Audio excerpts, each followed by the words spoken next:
Ini dia 5 aplikasi pinjol legal yang teman-teman harus waspadai keberadaan DC lapangannya dan bagaimana cara mereka untuk melakukan penagihan.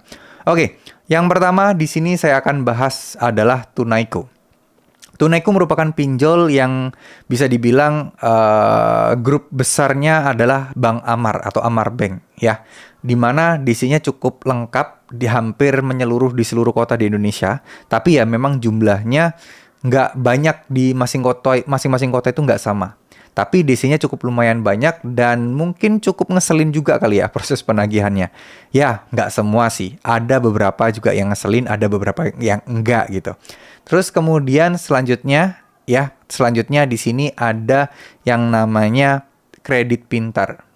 Kredit pintar ini termasuk salah satu pinjol yang cukup besar, DC-nya cukup berada di mana-mana, cukup lumayan banyak, cukup banyak orang-orang yang udah info bahwa mereka didatengin kredit pintar, dan ya hampir di seluruh kota di Indonesia ada.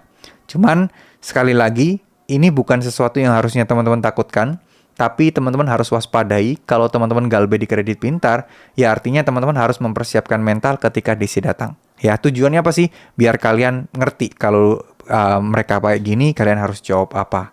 Terus kemudian kalau mereka bertindak seperti ini, kalian harus bertindak seperti apa. Ya kayak gitu. Lalu selanjutnya di sini yang ketiga adalah di sini ada yang namanya Home Credit Indonesia. Home Credit Indonesia ini memang ya bisa dibilang kayak semacam paylater lah ya. Tapi DC-nya itu hampir banyak banget tersebar di kota-kota. Bahkan di daerah-daerah terpencil pun mereka ada. Di kota-kota kecil kayak di Sulawesi. Terus kemudian di beberapa provinsi lainnya yang mungkin menurut kita kayak nggak mungkin dia ada DC di sana. Nah mereka ada. Mereka bahkan membuka lowongan untuk DC-DC di daerah tersebut. Ya, mereka bahkan juga mencari koordinator untuk di area-area tersebut. Ini adalah home credit. Cukup lumayan banyak, cukup lumayan meresahkan juga DC-DC-nya. Jadi, siapkan mental, siapkan persiapan yang harus kalian siapkan.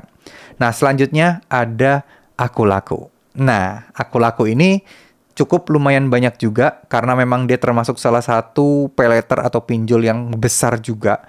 Dan mungkin nggak tahu sekarang masih nomor 1 atau bukan, dia cukup lumayan banyak DC-nya. Ini nggak usah ditanya lagi, nggak usah diragukan lagi, kemungkinan besar 95% orang-orang pasti akan didatengin. Ya ada yang cepat, ada yang cuma 1 bulan, ada yang 7 bulan baru datengin, nah tergantung daerah dan prioritas masing-masing. Nah selanjutnya yang terakhir adalah Kredivo. Nah, Kredivo ini saya yakin teman-teman sudah tahu, hampir bisa dibilang setara lah dengan Aku Laku.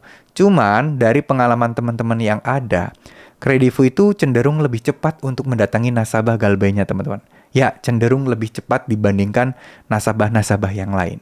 Ya, maksudnya, bukan nasabah yang lain, pinjol-pinjol yang lain. Kayak Aku Laku itu kan, ya sejauh ini yang saya tahu 1 bulan lebih telat baru ditengin. Ada yang didatengin. Nah, kalau Kredivo ada yang malah 2 minggu sudah didatengin. Karena memang nggak tahu deh, ini kecepatan atau gimana nih mereka ini. Jadi 5 pinjol ini teman-teman harus waspadai karena memang mereka sudah bisa dipastikan punya DC lapangan. Kemungkinan besar kalian akan didatengin. Dan yang paling penting adalah kalian mempersiapkan mental untuk menghadapi DC-DC jika datang ke rumah. Menghadapi ini bukan berarti yang harus kekerasan, harus action gimana, enggak. Cuman berusaha untuk bersikap tenang, berusaha untuk memahami aturan-aturan yang berlaku, berusaha untuk bisa menyangkal kalaupun mereka memberikan ancaman atau memberikan statement yang di luar batas yang mereka diperbolehkan dalam proses penagihan. Ya, itu penting banget. Teman-teman boleh baca surat edaran OJK nomor 19 tahun 2023. Udah baca itu aja, itu insya Allah udah cukup banyak bekal yang akan kalian punya untuk menghadapi DC lapangan. Cari aja di Google. Nanti biasanya paling atas tuh bentuknya PDF sekitar 23 halaman. Nah, itu harusnya akan sangat membantu buat kalian. Oke, terima kasih. Semoga apa yang saya sampaikan bisa bermanfaat. Mohon maaf jika ada salah-salah kata.